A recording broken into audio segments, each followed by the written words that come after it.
Kabil Irfan di Sepang, satu pertarungan penuh debaran.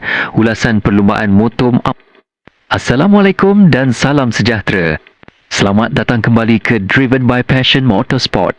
Hari ini, saya akan membawa anda menyaksikan sorotan perlumbaan Moto 4 yang berlangsung di litar antarabangsa Sepang.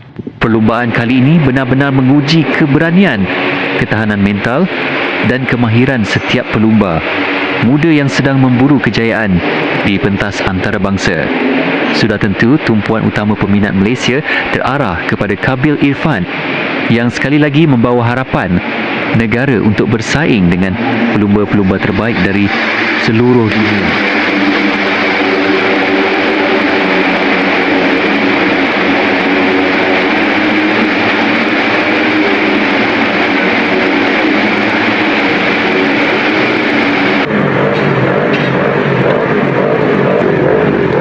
Permulaan perlumbaan. Sejurus lampu hijau dipadamkan. Semua pelumba melakukan permulaan yang cukup agresif. Kabil Irfan berjaya mendapatkan permulaan yang baik dan terus berada dalam kelompok hadapan. Namun persaingan di Moto 4 sentiasa sangat rapat. Setiap selekoh menyaksikan pelumba saling memintas, mencari ruang dan mempertahankan kedudukan masing-masing.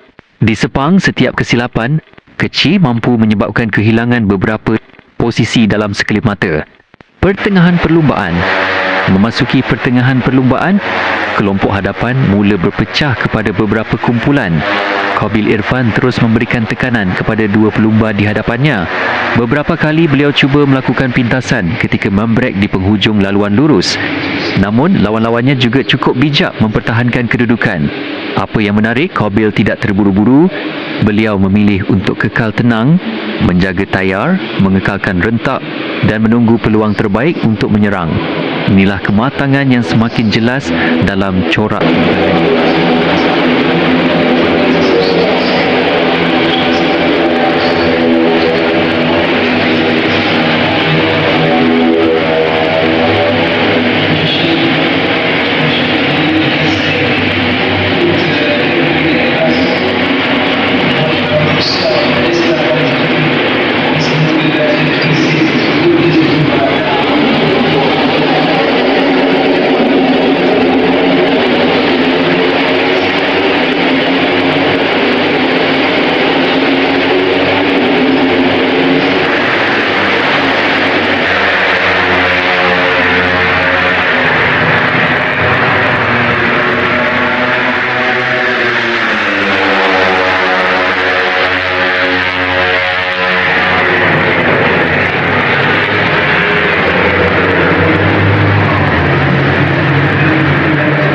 penghujung perlumbaan. Beberapa pusingan terakhir menjadi detik paling mendebarkan. Kabil Irfan terus mengejar dua pelumba di hadapan. Namun jurang masa yang sangat kecil tidak cukup untuk membolehkannya merampas kedudukan kedua atau pertama. Beliau akhirnya melintasi garisan penamat di tempat ketiga. Kalau kita perhatikan di garisan penamat, ketiga-tiga pelumba hampir sama menyentuh garisan penamat. Walaupun bukan kemenangan, podium tetap merupakan satu keputusan yang sangat membanggakan. Lebih penting lagi, beliau berjaya mengutip mata berharga untuk kejuaraan dan membuktikan bahawa beliau sentiasa berada dalam kelompok pelumba paling kompetitif. Walau bagaimanapun, kita bersyukur kerana Kabil Irfan selamat, di mana ada satu dua ketika berlaku kemalangan dan kita boleh saksikan agak mendebarkan.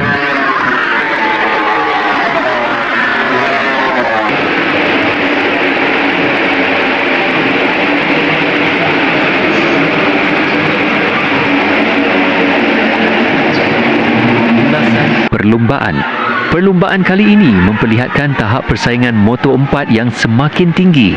Setiap pelumba mempunyai kelajuan yang hampir sama, menyebabkan keputusan hanya ditentukan oleh strategi, keberanian dan ketenangan ketika membuat keputusan. Kabil Irfan telah menunjukkan disiplin yang tinggi sepanjang perlumbaan. Beliau tidak mengambil risiko yang boleh menyebabkan kemalangan semata-mata untuk mengejar kemenangan. Kadangkala menamatkan perlumbaan dengan podium adalah keputusan yang lebih bijak daripada mengambil risiko yang terlalu besar. Pandangan kami, Pada pandangan kami di Driven by Passion Motorsport, tempat ketiga bukanlah satu kegagalan. Sebaliknya, ia membuktikan bahawa Qabil Irfan memiliki konsistensi yang sangat penting dalam perlumbaan musim ini. Masih banyak perlumbaan yang akan datang. Apa yang lebih penting ialah beliau terus mengutip mata, memperbaiki prestasi dan belajar daripada setiap perlumbaan. Kami percaya jika perkembangan ini diteruskan, peluang untuk melihat Qabil Irfan berdiri di anak tangga tertinggi podium pada perlumbaan-perlumbaan berikutnya masih terbuka luas. Sebagai rakyat Malaysia, kita harus terus memberikan sokongan kepada beliau kerana setiap perlumbaan adalah satu proses membina seorang pelumba bertaraf dunia. Terima kasih kerana menonton.